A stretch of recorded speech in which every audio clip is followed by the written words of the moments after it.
L'église Saint-Lambert de Honck, située dans la commune de Bassange en province de Liège, est un édifice emblématique dont l'histoire s'inscrit dans le riche patrimoine wallon.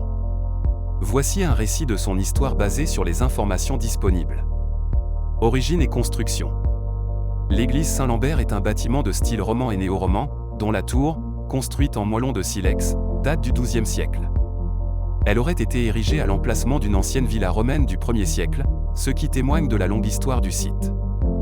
La nef, quant à elle, est construite en tuffeau, un matériau local typique de la région, souvent utilisé avec le silex dans les constructions anciennes de la vallée du Gers. Sous l'Ancien Régime, Honck était une seigneurie ecclésiastique appartenant au chapitre de la collégiale Saint-Paul de Liège. Cette dépendance a marqué l'histoire de l'église, qui jouait un rôle central dans la vie spirituelle et administrative du village.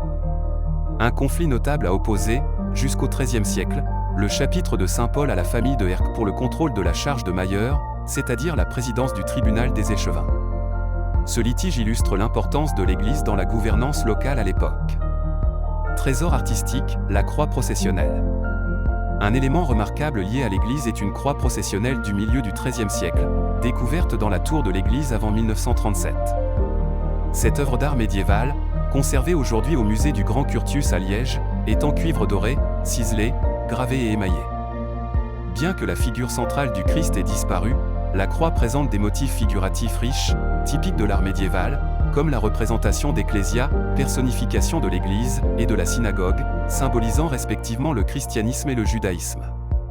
Ces motifs illustrent les conventions théologiques de l'époque, avec Ecclésia représentée fière et couronnée, et la synagogue souvent aveuglée, symbolisant l'aveuglement des Juifs face à la divinité du Christ. Un personnage barbu, tenant un calice pour recueillir le sang du Christ, figure également sur la croix. Cette pièce est un témoignage précieux de l'art religieux médiéval et de l'importance de l'église de Honck comme centre spirituel. Événement marquant. L'église Saint-Lambert a traversé des périodes tumultueuses. Lors de la Seconde Guerre mondiale, elle fut bombardée, ce qui entraîna des dommages importants. La nef fut reconstruite en 1950, en respectant le style néo-roman, pour redonner à l'édifice son allure d'origine. Rôle actuel et accessibilité. Aujourd'hui, l'église Saint-Lambert reste un lieu de culte actif au sein de l'unité pastorale Vallée du Gers, qui regroupe plusieurs paroisses de la région.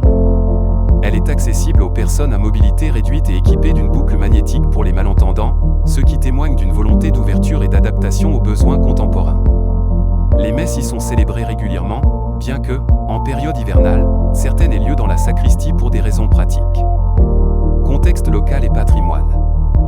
L'église s'inscrit dans un village marqué par son passé agricole et artisanal, tressage de paille, culture de blé, betterave, colza et maïs. Le silex et le tuffeau, matériaux locaux, ne sont pas seulement présents dans l'église, mais aussi dans d'autres bâtiments patrimoniaux de Honck, comme la ferme de 1633 ou le presbytère de 1738. Les anciennes carrières de tuffeau, comme les grottes de Honck, renforcent ce lien avec le sous-sol géologique de la région. Anecdotes et patrimoine environnant. À proximité de l'église, la croix Colas, située à Honck, est un autre élément patrimonial lié à une histoire locale. Deux récits circulent, l'un évoque un jeune homme de Honck, battu à mort par jalousie en raison d'une histoire d'amour, l'autre rapporte la mort du capitaine Nicolas Frenet en 1656, dont le nom au wallon, Colas, aurait donné son nom à la croix. Restaurée en 1991, cette croix est un symbole du passé mouvementé du village. L'église Saint-Lambert de Honck, par son architecture, son histoire et ses artefacts, incarne la mémoire d'un village à la croisée des influences religieuses, politiques et culturelles de la Wallonie. Elle reste un lieu vivant, ancré dans la communauté et témoin d'un passé riche et complexe.